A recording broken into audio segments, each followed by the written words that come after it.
हल्के नीले स्लेटी रंग के आसमान में जब सूरज अपनी छटा बिखेरने के लिए उदय हो रहा था तो हरिया और उसकी पत्नी गंगा खेत में बीज बो रहे थे। खेत में काम निपटाकर दोनों घर की ओर चले। घर पहुंचकर गंगा चूल्हा तैयार करती है और अपने इकलौते बेटे गोविंद को स्कूल जाने के लिए उठाती है। गोविंद, उठ जा बेटा। गोविंद एक बहुत ही आज्ञाकारी और समझदार बच्चा था। पढ़ाई का महत्व उसे बचपन से ही अपने माँ पिता के द्वारा मिला था। वह दोनों बहुत कम शिक्षा ग्रहण कर पाए थे, इसीलिए हमेशा चाहते थे कि उनका बेटा बहुत ऊंची पढ़ाई करे और अपना नाम कमाए। संस्कार और शिक्षा गोविंद को अच्छे परिवार और विद्यालय के शिक्षकों से मिली थी। जी माँ कहकर गोविंद बिस्तर से उठता है। पलंग संगवाकर स्कूल के लिए तैयार होने लगता है। गंगा उसको हमेशा ताज़ा और पौष्टिक खाना बांधकर स्कूल के लिए देती थी। अपने स्कूल में गोविंदा का बहुत ही नाम था। उसके ज्ञान और आचरण की सभी प्रशंसा करते थे। इसी दिनचर्या के साथ गोविंद बड़ा होने लगा। स्कूल के आखिरी वर्ष में पहुंचने तक उसने सोच भी लिया था कि वह आगे क्या शिक्षा ग्रहण करेगा। पिताजी, मैं आगे की ऊंची शिक्षा के लिए शहर जाना चाहता हूँ। गोविंद ने माँ पिता के सामने अपने विचार रखे। उन्होंने उसकी इच्छा समझी और उसको गांव के एक जानकार शिक्षक के साथ बिहार भेज दिया। उस शिक्षक ने गोविंद का हर तरीके से देखभाल कर कॉलेज में दाखिला करा दिया और वहाँ रहने के लिए उसे कमरा भी दिला दिया। कुछ दिन तो गोविंद को बहुत ही अजीब सा लगा। माँ बाप से दूर और अनजान शहर के अनजान लोग अपने, परंतु माँ पिता के सपनों और मेहनत को स्तंभ बनाकर उसने पढ़ाई में मन लगाया और धीरे धीरे गांव की तरह यहाँ भी अपनी संस्कारों व शिक्षा से सबका मन जीत लिया। उसने आगे के लिए नौकरी और अपना काम करने का भी पूरा ब्यौरा बना लिया। परंतु भाग्य ने हमारे लिए कल में क्या लिखा है कोई नहीं जानता है। गोविंद को 6 महीने बीत गए और उसके पहले इम्तिहान का नतीजा आया। पूरे कॉलेज में वह पहले नंबर पर आया था। सब ने उसको बहुत बधाइयाँ दी और सब शिक्षकों से उसे बहुत शाबाशी और आगे के लिए प्रोत्साहन मिला।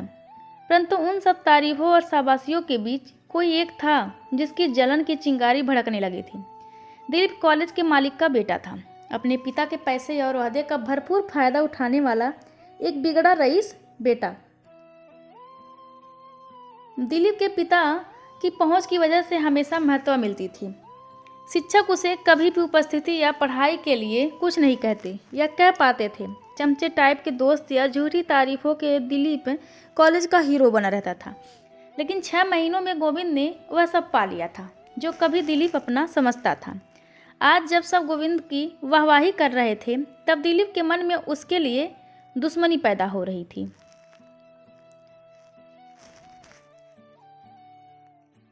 धीरे धीरे वक्त के साथ वो जलन बढ़ती गई।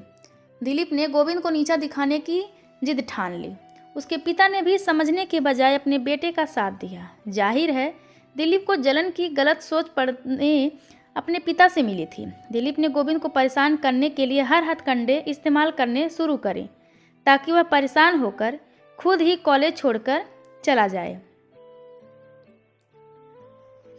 अपने पिता की सलाह से वह बहुत ही देखभाल कर गोविंद के खिलाफ काम कर रहा था ताकि बाद में उसके ऊपर किसी तरीके का इल्ज़ाम ना आ सके।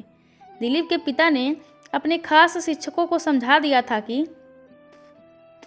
हो सके वह गोविंद की पढ़ाई में मदद ना करें बल्कि उसको कम से कम नंबर देने की कोशिश करें। गोविंद जब कभी उन शिक्षकों से कुछ भी सवाल पूछता तो वह टाल जाते। बाकी कुछ शिक्षक अपनी नौकरी की खातिर चुप थे कि गोविंद की कोशिशों में लेकिन कोई कमी ना आई। दिलीप अब कभी तो उसके कमरे की लाइट खराब करवा देता था या कोई तार ही काट देता था ताकि गोविंद पढ़ ना पाए। गोविंद गांव के आम से घर का लड़का था। अंधेरे के लिए मोमबत्ती और गर्मी और मच्छरों के लिए हाथ पंखे का इस्तेमाल करता रहता था। उसको अब और परेशान करने के लिए दिलीप गोविंद के कैंटीन के खाने में गड़बड़ी करवाता। गोविंद को कभी बिना खाए भी सोना पड़ता। उसके दोस्त अपनी तरफ से उसकी मदद करते थे। दिलीप को यह बात और भी ज़्यादा चुभ गई। उसने गोविंद के तीनों दोस्तों को धमकाना शुरू किया। जब वो लोग नहीं डरे तो उनके घर वालों को धमकी दी। सब बात जानकर गोविंद ने खुद ही उनको अपने से दूर कर दिया। ना चाहते हुए भी बहुत दुखी मन से वह तीनों गोविंद से अलग रहने लगे। पूरे कॉलेज में दिलीप ने गोविंद को बिल्कुल अकेला कर दिया था। गोविंद अकेला सब परेशानियों को झेलता रहता था, पर माता पिता की चिट्ठी और मनी ऑर्डर के सहारे खुद को संभाल लेता। किसी तरह उसने 2 साल अच्छे अंकों से पास होकर निकाल दिए। इस पर भी दिलीप की शांति नहीं मिली, बल्कि गोविंद की काबिलियत और हिम्मत से वह उससे और भी ज़्यादा जलने लगा। दिलीप ने आखिरकार गोविंद के माता पिता की चिट्ठियां गायब करनी शुरू कर दी। गोविंद को मनी ऑर्डर भी नहीं मिलते थे। अब वह भी समझ गया था कि यह सब कुछ दिलीप की चाल है उसे तोड़ने की। गोविंद ने अपना संयम पहले की तरह कायम रखा। कॉलेज के बाद उसने कुछ बच्चों को ट्यूशन पढ़ाना शुरू किया और अपने इम्तिहान की फीस भरी। फिर से वह अच्छे अंकों से पास हो गया। चापलूस शिक्षकों की मेहरबानी से वह पहले की तरह टॉप तो नहीं कर पा रहा था, परंतु अब भी उसने कॉलेज में अपना अच्छा रिकॉर्ड बना रखा था। दिलीप और उसके पिता की नफरत अब चरम सीमा तक पहुंच गई थी। सामने से वह कुछ नहीं कर सकते थे। इसीलिए गोविंद को आखिरकार कॉलेज से निकलवाने के लिए उन्होंने एक खेल रचा। जब गोविंद कॉलेज के बाद ट्यूशन पढ़ाने बाहर गया, तब दिलीप अपने कुछ साथियों के साथ गोविंद के कमरे में गया और वहां उसके बिस्तर के नीचे बहुत सारा पैसा छुपा दिया। शाम को गोविंद कमरे में गया और वहां उसके बिस्तर के नीचे बहुत सारा पैसा छुपा था। शाम को गोविंद कमरे में वापस आया और कमरा खोलने लगा। तभी कॉलेज के प्रिंसिपल और कुछ लड़के वहां आए। वह लड़के चिल्ला रहे थे, सर इसी ने हमारे सामान और पैसे चुराए हैं। गोविंद हक्का बक्का रह गया। नहीं सर, यह झूठ है, मैं ऐसा कभी सोच भी नहीं सकता। गोविंद बोला, यह तो कमरे की तलाशी लेने पर ही पता चलेगा। प्रिंसिपल ने कहा है और गोविंद को कमरा खोलने का आदेश दिया। कमरा खोलने पर गोविंद की आंखें फटी रह गईं। छोटे से कमरे में वह सब सामान देखकर वह और ज़्यादा घबरा गया। पलंग के गद्दे के नीचे से बहुत सारे पैसे भी मिले। गोविंद ने बहुत सफाई दी, परंतु अपने आप को सही साबित करने के लिए उसके पास कोई गवाह ना सबूत था। वह जानता था कि यह सब किसने किया होगा। वह यह भी जानता था कि कॉलेज में सब सच जानते हैं, लेकिन डर की वजह से कोई सामने नहीं आएगा। प्रिंसिपल ने गोविंद की कोई बात नहीं सुनी। 2 महीने बाद फाइनल इम्तिहान देने को भी मना कर दिया और उसे उसी वक्त कॉलेज में दंड स्वरूप निष्कासित कर दिया। गोविंद की पूरी पढ़ाई बेकार हो गई। वह बेचारा गिड़गिड़ाता रहा, लेकिन किसी ने नहीं सुनी। आंखों में आंसू और बोझिल मन से वह कॉलेज से बाहर आ गया। उसका खास दोस्त मौका देखकर उसके पास आया और कहा, मैं जानता हूँ सच क्या है, पर तू जानता है मैं मजबूर हूँ। यह पता और पैसे रख, इस पते पर तुझे कुछ काम जरूर मिल जाएगा। कहकर वह दोस्त अनिल वहाँ से चला गया। गोविंद बहुत हताश था। उसने अपने निष्कासित होने से ज़्यादा उसे अपने माँ पिता का सपना टूटने का दुख था। उनका उदास चेहरा उसके सामने आने लगा। अनिल का दिया पता दूसरे शहर का था। बस पकड़कर गोविंद उस पते पर पहुंच गया। उसे वहां काम मिल गया और एक बहुत ही छोटा सा कमरा भी। गोविंद ने अपने घर पर चिट्ठी लिखी कि वह अच्छे अंक से पास हो गया है और उसे नौकरी मिल गई है। वह अपने पास सिर्फ खास ज़रूरत के पैसे रखता और ज़्यादातर पैसे घर भेजता। घर से जब चिट्ठी आती तो संतुष्ट हो जाता कि माता पिता आराम से हैं। यूँ तो जीवन पटरी पर आने लगा था, पर पढ़ाई पूरी न कर पाने का दुख उसे अक्सर तोड़ देता था। उसने फिर से ट्यूशन भी करने शुरू कर दिए। सुबह से रात तक अपने आप को इतना मसरूफ़ रखता कि दिल और दिमाग कुछ और सोच ही ना पाए सिवाय काम के। रात में जब बिस्तर पर लेटता तो आंखें अपने आप बंद हो जाती थी। पैसों की तंगी के चलते बहुत कभी घर पर फ़ोन से बात कर लेता। अपने दुखों को खुद ही संभालते हुए वह दिन निकाल रहा था कि उस पर दुख की अति हो गई। रेडियो पर उसने खबर सुनी कि उसके गांव में बाढ़ आ गई है। वहां तक पहुंचना नामुमकिन सा हो रहा था और फ़ोन पर भी कुछ पता नहीं चल रहा था। कुछ दिनों बाद गांव के एक पहचान वाले ने बताया कि उसके माँ पिता बाढ़ में बह गए थे। जिनके लिए उसने सब कुछ बर्दाश्त कर मेहनत करी, आज वही उसके जीवन में नहीं रहे। अब उसके पास जीने की कोई वजह नहीं थी।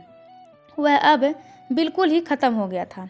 एक दिन परेशान हालत में रेल की पटरी के पास बैठा मरने के लिए सोच ही रहा था कि कुछ लोगों की भीड़ निकली जो गौतम बुद्ध के श्लोक बुद्धम शरणम गच्छामि बोलते हुए जा रहे थे। वह बहुत ध्यान से उनकी तरफ देखने लगा। वह वहाँ क्या करने के लिए आया था, यह बात उसके दिमाग से पलक झपकते ही निकल गई। गोविंद ध्यान मगन उनको सुन ही रहा था कि एक बुद्ध भक्त उसके पास आया और कहा, महानुभाव किस सोच में है? आइए। न जाने क्या था उस आवाज़ में, मानो प्रभु खुद बुला रहे हैं। गोविंद उनके साथ चल दिया और एक बहुत सुंदर और बड़े बुद्ध मंदिर में पहुंच गया। वहां पहुंचकर वह उन लोगों के साथ बुद्ध श्लोक और मंत्रों को सुनने और बोलने लगा। उसका मन अचानक ही ऐसा शांत हो गया जैसे उसके जीवन में कोई दुख कभी हुआ ही नहीं था, और यही उसकी सही मंजिल थी। गोविंद ने धीरे धीरे वहाँ के आचरण को सीखा और पूरे ध्यान और मन से मंदिर का हर काम संभाला। वक्त के साथ समाज में वह गौतम बुद्ध का एक सच्चा अनुयायी बनकर सामने आने लगा। लोग अपनी पीड़ा बेचैनी लेकर उसके पास आने लगे। उसके पास बैठकर और सुनकर लोगों को बहुत शांति मिलती। उसके धीरे धीरे बहुत भक्त बनने लगे। दुनिया अब उसको गोविंद गौतम के नाम से जानने लगी थी। गोविंद अपना भूतकाल भूल चुका था और जीवन में अब एक बिल्कुल अलग चरण पर था। एक दिन उसका एक शिष्य एक पर्ची लेकर आया। वह कहने लगा, प्रभु, यह सज्जन पिछले 15 दिन से लगातार आ रहे हैं और घंटों बैठे रहते हैं। आप बताइए क्या करें? गोविंद पर्ची पढ़ता है तो शिष्य से उस आदमी को अंदर आने के लिए कहता है। थोड़ी देर बाद एक कमज़ोर और बूढ़ा सा आदमी अंदर आता है और गोविंद के पैरों में पड़कर फूट फूट कर रोता है, मुझे माफ़ कर दो, मुझसे बड़ा पापी कोई नहीं होगा। मैंने तुम्हारी ज़िंदगी बर्बाद करने में कोई कसर नहीं छोड़ी, बहुत फल भुगता हूँ उस पाप का, मुझे माफ़ी दे दो। गोविंद शांत आवाज़ से कहता है, उठो दिलीप, तुमने जो करा वह गलत ज़रूर था, परंतु मैं बर्बाद नहीं हुआ हूँ। प्रभु की शरण में आकर मुझे नया सुंदर जीवन मिला। आज दुनिया में सब मुझे आदर से जानते हैं और इसी तरह मेरे माता पिता का सपना भी पूरा हो गया है। लेकिन तुम्हें क्या हुआ? दिलीप रोते हुए बोला, गलत परवरिश का गलत फल मिला। पिता की गलत शिक्षा से तुम्हें बर्बाद कर गलत काम करें, खराब दोस्त और शौक पालें। पिताजी तो चले गए, लेकिन मैंने सारा धन दौलत अय्याशी में गंवा दिया। कर्ज उतारने के लिए सब कुछ बेच दिया, न परिवार बचा, न पाया और ना ही खुद को। तुम्हारे बारे में देखा सुना तो समझ आया कि सब कुछ खोकर भी तुम कितने बड़े हो गए अपने संस्कारों से, और मैं कितना छोटा पड़ गया हूँ। सबको कुछ ना कुछ दान में दे देते हो, मुझे केवल अपनी माफ़ी का दान दे दो, मैं तर जाऊँगा। गोविंद मुस्कुराकर कहता है, माफ़ी की बात ही नहीं, मुझे तुमसे अब कोई शिकायत नहीं है। फिर भी अगर तुम्हें सच्चा पछतावा है तो मेरी माफ़ी के रूप में मैं तुम्हें आज के बाद एक काम करना होगा। हाँ, ज़रूर करूँगा, तुम जो भी बोलो मैं करूँगा। कहते कहते दिलीप के चेहरे पर चमक आ गई। आश्रम के पास में एक विद्यालय है, तुम उसका काम पूरी मेहनत और ईमानदारी से संभालो। बौद्ध शिक्षा ग्रहण करो और बच्चों को भी बौद्ध शिक्षा का ज्ञान पाने में मदद करो। इसी रूप में मैं तुम्हें माफ़ी का दान दे सकता हूँ। बोलो, क्या तुम्हें स्वीकार है? गोविंद ने पूछा। दिलीप ने दोनों हाथ बढ़ाकर गोविंद के हाथ अपने हाथ में लिए और इसके चरणों को आंसुओं से भिगोकर केवल इतना कहा, स्वीकार है। दोस्तों, यह कहानी आप सभी को कैसी लगी कृपया कमेंट करके ज़रूर बताएं और चैनल को लाइक शेयर और सब्सक्राइब करना बिल्कुल ना भूलें। धन्यवाद आप सबका।